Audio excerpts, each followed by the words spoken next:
काँग्रेसचे माजी आमदार दिलीप कुमार सानंदा यांनी काँग्रेस सोडली का? सानंदांच्या पोस्टर्सवर महायुतीतील नेत्यांचे फोटो। महायुतीतील 3 पक्षांपैकी सानंदा कोणत्या पक्षात जाणार? सानंदांचा एक बाण, निशाण्यावर 3 निशाण। बुलढाणा जिल्ह्यातील काँग्रेसचे बडे नेते समजले जाणारे माजी आमदार दिलीप कुमार सानंदा लवकरच काँग्रेस सोडून महायुतीत सहभागी होतील अशी चर्चा संपूर्ण जिल्ह्यात रंगू लागली आहे। त्यामुळे दिलीप कुमार सानंदा केव्हा काँग्रेस सोडतात आणि महायुतीतील कोणत्या पक्षात प्रवेश करतात याची उत्सुकता खामगाव मतदारसंघासह संपूर्ण जिल्ह्याला लागली आहे।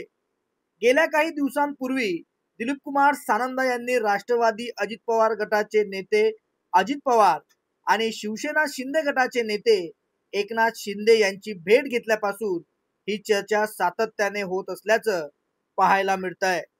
मात्र जब तक जिंदा हूं काँग्रेस का परिंदा हूं या त्यांच्या विधानानंतर कुठेतरी दिलीप कुमार सानंदा यांच्या पक्षांतराच्या चर्चा थांबल्या होत्या।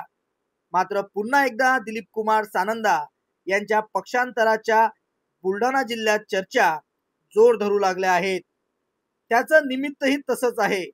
काही दिवसांपूर्वी बुलढाणा येथे झालेल्या उपमुख्यमंत्री एकनाथ शिंदे यांच्या आभार सभेनंतर दिलीप कुमार सानंदा यांनी उपमुख्यमंत्री एकनाथ शिंदे यांना आमदार संजय गायकवाड यांच्या फार्म हाऊसवर जाऊन हनुमानाची चांदीची मूर्ती भेट दिली। तसा फोटोही सोशल मीडियावर व्हायरल झालाय। एवढेच काय कमी होते तर खामगाव शहरात खामगाव जिल्ह्यासाठी आयोजित केलेल्या आंदोलनादरम्यान खामगाव शहरात लागलेल्या बॅनर्सवरून दिलीप कुमार सानंदा यांनी महाविकास आघाडीचे नेते हटवून महायुतीच्या नेत्यांचे फोटो लावलेत। त्यामुळे आता दिलीप कुमार सानंदा यांचे पक्षांतर जवळजवळ निश्चित मानल्या जाऊ लागले आहे।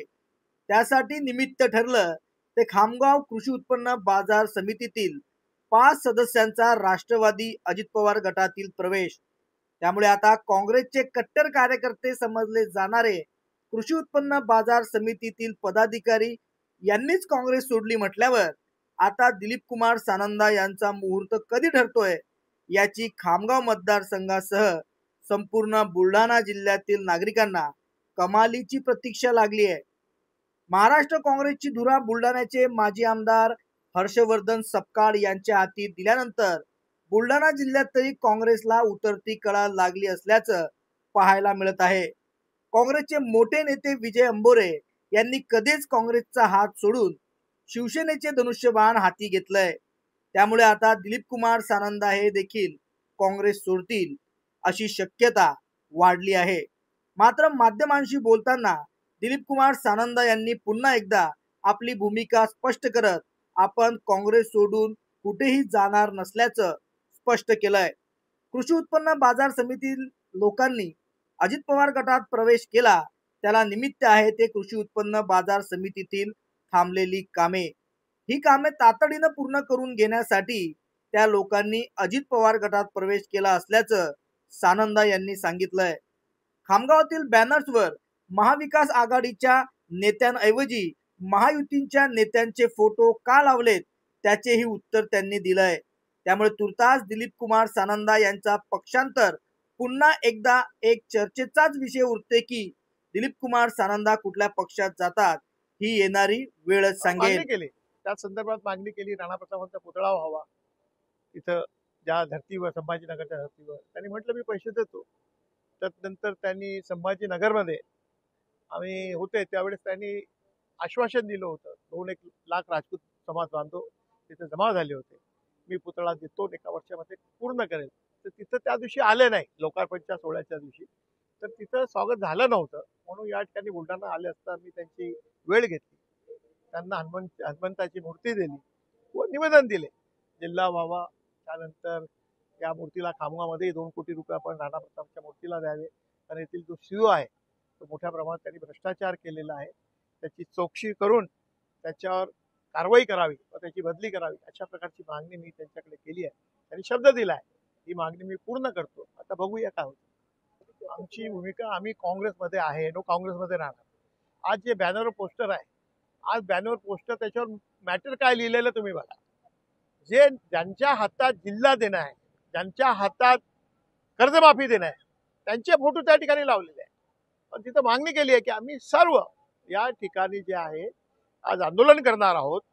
तर या दिवशी आंदोलनामध्ये तुम्ही आम्हाला आमच्या सर्व लोकांची, शेतकरी आहे, शेतकरी बांधव आहे, जिल्हाप्रेमी आहेत, यांच्या मागणीला आपण पाठिंबा द्यावा व ही मागणी, जीवाभावाची मागणी पूर्ण करावी, यासाठी त्या बॅनरवर, वृत्तपत्रात त्या जाहिराती दिल्या.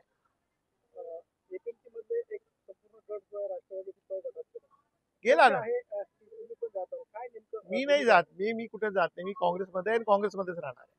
या ठिकाणी कृषी उत्पन्न बाजार समिती मागील 25 वर्षापासून ही आमच्याकडे आहे. त्याच्या वंचित आघाडी, राष्ट्रवादी व काँग्रेसचा झेंडा आहे. त्यामध्ये आम्ही प्रत्येक निवडणुकीमध्ये लोकांची सेवा करतो, प्रामाणिक काम करतो. कृषी उत्पन्न बाजार समिती जेवढी घटक आहे त्यांना मोठ्या प्रमाणात दिलासा देतो. परंतु 2014 मध्ये जशी सत्ता बदलली, आमदार बदलले, तेव्हापासून जाणून बुजून राजकारण करून येथील स्थानिक लोकप्रतिनिधी यांनी कोणतेही काम केलं, ठराव घेतला तर त्या AR DDRच्या माध्यमातून, पणन संचालकाच्या माध्यमातून त्याच्यावर स्टे घ्यायचा. त्या माध्यमातून पैसा आमचा, कॉटन मार्केटचा, पर्याय जनतेचा पैसा, शेतकऱ्यांचा पैसा, काम होत नव्हते. पण काही संचालकांनी काम व्हायला पाहिजे, सहकार विभाग राष्ट्रवादीकडे आहे, पालकमंत्री त्यांचा आहे, त्यांनी ती भूमिका घेतली. मला त्यांच्या भूमिकेबद्दल बोलायचं नाहीये. त्यांनी भूमिका घेतली की आपलं काम व्हावं म्हणून ते राष्ट्रवादी पक्षामध्ये त्यांनी प्रवेश केला. ते राष्ट्रवादी काँग्रेस पक्षामध्ये गेले म्हणजे ते काँग्रेसच्या तिकिटावर निवडून आले नव्हते, ते आघाडीमध्ये निवडून आले होते. तिथं चिन्ह नव्हतं. आणि सहकार क्षेत्रामध्ये आपल्याला माहित आहे कशा आघाड्या होत्या. शेगावमध्ये आघाडी तुम्ही बघितली. शेगावमध्ये तर कुठे वंचितचा सभापती, भाजपसोबत आघाडी. इथं भाजप सोडून सर्व पक्षांची आघाडी होती. म्हणून लोकांच्या हितासाठी ही जी मंडळी आहे ही राष्ट्रवादीमध्ये गेली. पण त्यांनी शब्द दिला आहे आम्ही सर्व काम करू म्हणून ते 5 सदस्य त्याच्यामध्ये गेले. काँग्रेसचे आता राहिलेले 6 सदस्य ते आजही काँग्रेसमध्ये आहेत. आपण या संदर्भात आपल्या कार्यकर्त्यांना काय आवाहन करायचं, याची चर्चा सुरू आहे? कसली चर्चा? राजकीय चर्चा जे सुरू काहीच नाही. मी मागील 40 वर्षापासून काँग्रेसमध्ये आहे. मी काँग्रेसमध्येच राहील.